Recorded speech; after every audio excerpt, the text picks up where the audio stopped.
हमारे बुजुर्गों ने कितना ठीक ही कहा है कि दुकान खोलना बड़ी बात नहीं, उसे चलाना बड़ी बात है। एक कहानी से समझाता हूँ। दो दोस्त थे। एक ऐसा था जो दिन रात में पढ़ाई में लगा हुआ दिखता था, और दूसरा ऐसा था जो बहुत कम पढ़ता था।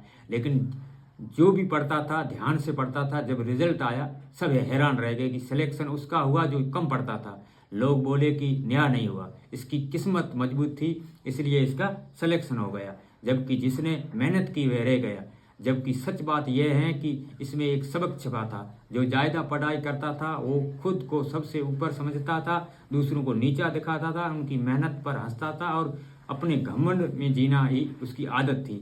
जबकि कम पढ़ता था उसका स्वभाव विनम्र था, लोगों से इज्जत से बात करता था, किसी भी मेहनत का मजाक नहीं उड़ाता था।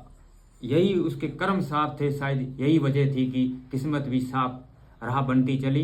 इस कहानी में हमें एक बड़ा सबक मिलता है। जिंदगी में केवल पढ़ाई या मेहनत ही सफलता की गारंटी नहीं है।